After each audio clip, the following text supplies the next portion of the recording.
Hi, I'm Adam Yenser, and welcome to the Canceled News, the only news outlet that never gets invited to any fun top-secret group chats.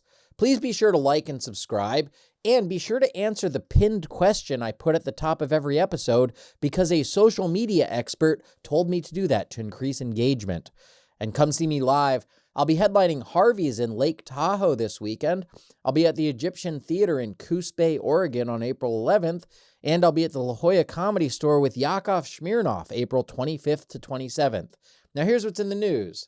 Several officials in the Trump administration, including J.D. Vance, Pete Hegseth, and National Security Advisor Michael Waltz, accidentally included an Atlantic journalist in a text chain about top-secret plans for a military strike in Yemen.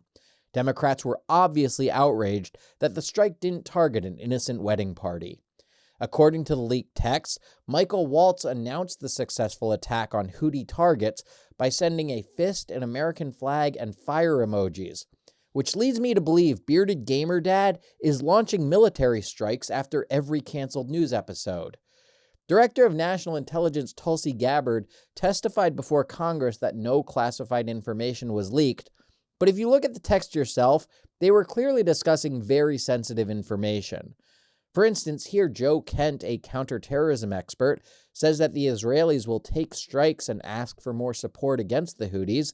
Then CIA Director John Ratcliffe suggests that a possible delay would have no negative impacts. Then they all start sharing J.D. Vance face memes. Kind of went off the rails there. In a new interview, Rosie O'Donnell questioned the results of the 2024 election, claiming that Kamala Harris could fill stadiums, and Donald Trump was helped by Elon Musk, who owns and runs the internet. In her defense, Rosie did show up to a Kamala rally, which technically would fill an entire stadium.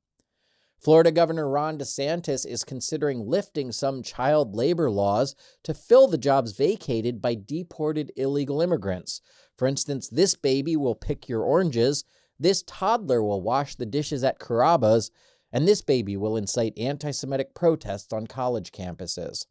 In addition to lifting Florida's child labor laws, DeSantis also wants to lift the child height requirements so he can ride Space Mountain.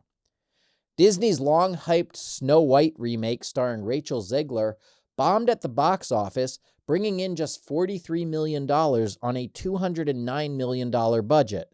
In fact, it bombed so hard that Pete Hegseth texted The Atlantic about it ahead of time. Speaking of those text leaks, while it raises huge national security concerns, it also gave us a unique window into the behind-the-scenes discussions that go into these military operations. At one point, J.D. Vance even voices disagreement with other Trump officials, saying, 3% of U.S. trade runs through the Suez, 40% of European trade does. There is a real risk that the public doesn't understand this or why it's necessary. I'm not sure the president is aware how inconsistent this is with his message on Europe right now. Hey, have you seen this one? Then he starts sharing face memes of himself again. The genetic testing service 23andMe has filed for bankruptcy and is looking to sell customers' genetic data. For instance, Sydney Sweeney's genetic data costs millions, while Steve Buscemi and Gary Busey's is on sale 2 for $1. One disappointed buyer purchased the genetic data for the entire state of Alabama, only to find out, wait a second, it's all the same. A transgender runner finished first in several girls' track events in Portland and broke multiple season records. Now, before you cry that this is unfair, I went to Portland a couple weeks ago, and at this point, they're pretty much all transgender. There is a growing demand for beard transplants where men get surgical procedures to improve their facial hair. And with her acting career in the toilet, Rachel Zegler is making some extra cash as a donor. It's a lot of back hair. But this beard transplant technology is amazing. Take a look at these before and after pictures of one satisfied client.